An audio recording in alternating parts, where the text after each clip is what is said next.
चचा जान पर आपकी सुई आकर अटक गई है। आप बार बार असदुद्दीन ओवैसी को बता रहे हैं कि बीजेपी की ये चचा जान है। आपको क्या ऐसा लग रहा है कि असदुद्दीन ओवैसी बीजेपी को फायदा पहुंचाएंगे यूपी में, और इस वजह से बार बार आप बीजेपी के साथ अब उनको भी निशाने पर ले रहे हैं? राकेश टिकैत जी, ये तो गांव के लोग कहते हैं कि दोनों ए और बी टीम है। आप गांव में जाओ, सर्वे करवा लो, गांव के लोग बताते हैं ये बातें। आपने कहा कि बाहर से आए हैं ओवैसी, हैदराबाद से आकर कोई यूपी में चुनाव नहीं लड़ सकता क्या? वो बिहार में भी गए थे, वो पश्चिम बंगाल में भी गए थे, वो अगर यूपी में, और उन्होंने तो 2017 का भी चुनाव लड़ा है, 2 लाख वोट मिले थे, 38 पर उम्मीदवार उतारे थे, 37 पर जमानत जब्त हो गई थी उनकी पार्टी की, फिर भी आपको लग रहा है कि वो बीजेपी को फायदा पहुंचाएंगे? गांव के लोग बताते हैं यही। और फिर किसी को किस नाम से तो बुलाओगे ना, भाई यूपी में आए हैं तो बीजेपी वाले कोई तो उसको नाम तो देंगे ना। सम्मान से किसी का नाम लेना कोई गलत धारणा ही थोड़ा है। भाई बीजेपी वाले चचा जान उसको क्यों नहीं कह सकते? उसमें क्या दिक्कत होगी? योगी जी उधर अब्बा जान बोल रहे थे, उसके बाद आप चचा जान लेकर आए, इसी वजह से ये सवाल पूछा जा रहा है। क्योंकि पश्चिमी यूपी में कहा जा रहा है कि राकेश टिकैत जी को जिम्मेदारी दे दी गई है कि जाट और मुस्लिम वोटरों को एक तरफ किया जाए, इस वजह से आपकी ओर से यह बयान दिया गया है। वे इसमें ये कोई जो आंदोलन चल रहा, यहाँ कोई ये जाट महासभा की मीटिंग में बुलाया गया मैंने आपको, या यहाँ पर हम मीटिंग करते हैं? हम किसानों की बात करते हैं, आप तोड़ने की बात करते हो। आपको तो वो एजेंडा दिया जाता है जो सरकार बताती है कि अब इनको छोटा बड़ा किसान ने हटा के अब इनको जातियों में ले जाओ, इनको धर्मवाद में ले जाओ। ये तोड़ने का काम करते हैं, हम जोड़ने का काम करते हैं। हम जातियों पर तो हम जाते ही नहीं। हमारा काम तो किसान का है, मजदूर का है, दलित का है, हमारा तो उनका काम है।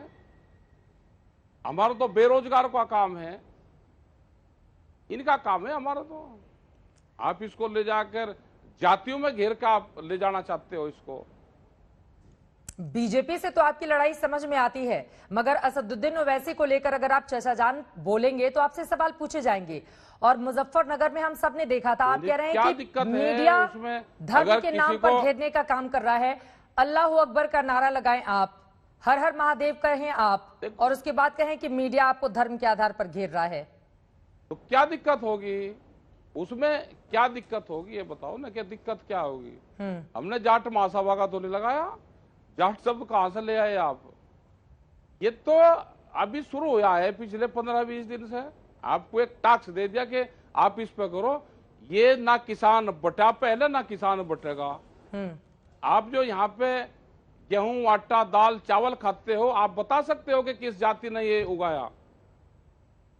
आप बता दो मुझे। अगर भाई आप फसलों को देख कर ये बता दो कि कौन सी जाति ने ये उगाया, तो भाई हम भी बता देंगे, या आपके जो दूसरे लोग हैं वे बता दें।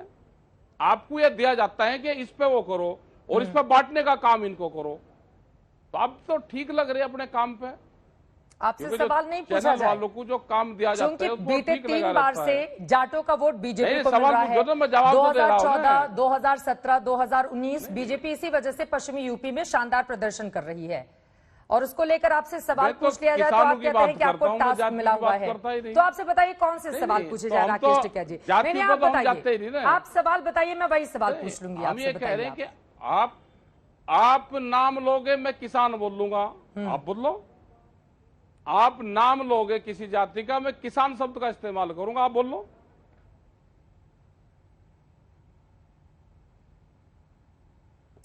पश्चिमी यूपी में लेकिन बीते 3 बार से खासतौर से जाट समुदाय ने बीजेपी को वोट दिया, ये तो एक सच्चाई है। 2013 के बाद वहां पर समीकरण बदल गए थे, आप खुद जानते हैं, आप वहीं से आते हैं। और अभी अलीगढ़ में प्रधानमंत्री नरेंद्र मोदी की ओर से किसानों को संबोधित किया गया, आपने सुना था उनका संबोधन? सुना। उन्होंने छोटे जोत के किसानों के लिए कहा कि सरकार ने सारी व्यवस्था उनके लिए की हुई है। उन किसानों का जो फसलें उन्होंने कम रेट पे बेच रहे हैं, उसका जो डिफरेंस है वो दे दे सरकार। मतलब ये कहा कि 6,000 रुपये हम भेज रहे हैं, लेकिन वो फसलें अपने सस्ते में बेच रहे हैं। जिस अलीगढ़ के अंदर वे गए, वहां पे आलू का किसान बर्बाद हो रहा है, वहां पे दूसरी फसलों का किसान बर्बाद हो रहा है, और वहां से लगा कर दूर बिहार तक वो आलू और मक्का की खेती करता है, वो बाजरे की खेती करता है। वो बाजरे का किसान जो आज 1100 से 1200 रुपए में बाजरा बेच रहा है, भारत सरकार का रेट 2100-2200 रुपए का करीब है, वो जो 900 से 1000 रुपए सस्ता बाजरा बेच रहा है, उसका भाव दे दे।